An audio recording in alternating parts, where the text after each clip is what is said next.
नमस्कार, विंध्या टाइम्स में आप सभी का स्वागत है। राजा महाराजाओं के शाही ठाट बाट में राजगद्दी का अपना विशेष महत्व होता है। जिसकी गद्दी जितनी बड़ी उसका वैभव उतना बड़ा। ऐसे में भला कौन राजा इसमें बैठना नहीं चाहेगा। भले ही रियासतें खत्म हो चुकी हों, लेकिन रीवा देश की एक ऐसी रियासत रही है जहां महाराज गद्दी में बैठने की इच्छा नहीं रखते थे।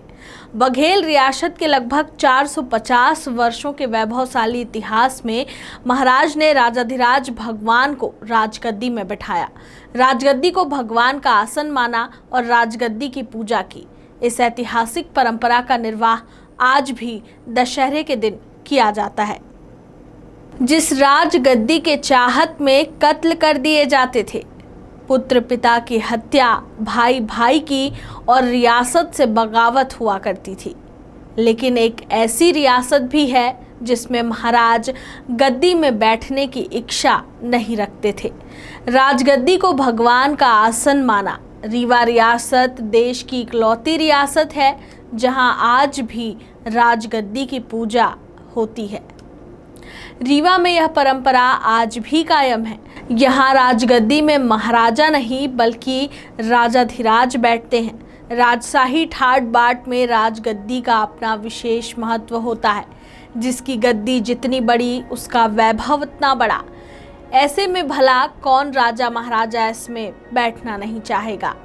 लेकिन रीवा रियासत के लगभग 450 वर्षों के इतिहास के दौरान कोई महाराजा राजगद्दी में नहीं बैठा। राजगद्दी में बैठाया राजाधिराज भगवान विष्णु को। यह इसलिए कि गद्दी को उन्होंने भगवान का आसन समझकर उसके सामने सर झुका लिया। ये आलीशान किला रीवा रियासत के वैभवशाली इतिहास की कहानी बयां करता है। इसी किले में मौजूद है कई सुंदर राजगद्दी। इस रियासत के 450 वर्ष गुजर चुके हैं, लेकिन गद्दी में महाराज विराजमान नहीं हुए। रीवा रियासत में एक परंपरा चली आ रही है जिसका निर्वाह रियासत के महाराजा करते गए और यह परंपरा आज भी कायम है। रीवा रियासत के महाराज पुष्पराज सिंह वर्षों से चली आ रही इस परंपरा को आज भी कायम रखे हैं।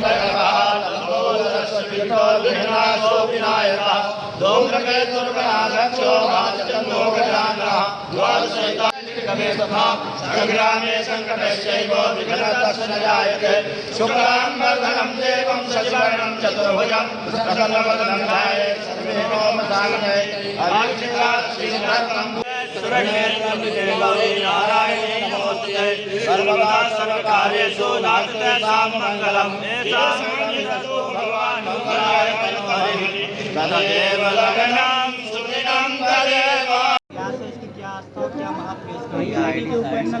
ये लगभग 325 साढ़े 300 वर्ष पुराना ये त्यौहार यहाँ पर इस प्रकार से मनाया जा रहा है।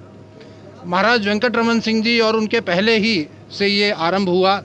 महाराज गुलाब सिंह जी और फिर हमारे अन्नदाता पिताजी, और इसको हम लोगों ने कोरोना काल के बावजूद भी इस बार पुनः जीवित किया है, बरकरार रखा है।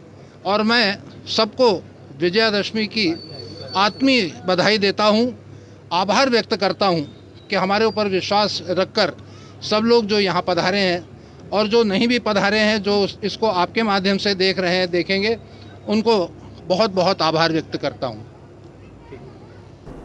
बता दें, कल दशहरे के दिन पहले गद्दी पूजा हुई, जिसके बाद महाराज के द्वारा नीलकंठ छोड़ा गया, क्योंकि नीलकंठ को शुभ माना जाता है। महाराज ने सभी नगरवासियों को दशहरे की शुभकामनाएं दी और भगवान से सभी देशवासियों की खुशहाली और समृद्धि की प्रार्थना की। रियासत में भले ही महाराज की हुकूमत नहीं चल रही हो, इसके बावजूद लोग दशहरे के दिन गद्दी पूजन और महाराज के दर्शन पाने के लिए दूर दूर से इकट्ठे होते हैं। ऐसा कहा जाता है कि दशहरे के दिन राजा नीलकंठ पक्षी का दर्शन शुभ माना जाता है। इसी वजह से लोग महाराज के दर्शन के लिए उमड़ पड़ते हैं। भले ही रीवा रियासत की हुकूमत अब जनता पर ना रही हो, लेकिन आज भी ग्रामीण लोग महाराज को अन्नदाता ही मानते हैं। बहरहाल रीवा रियासत की यह परंपरा सदियों से जीवित है और इस परंपरा को यहाँ के महाराज बखूबी निभाते चले आ रहे हैं। रीवा से मनीष दाहिया की रिपोर्ट।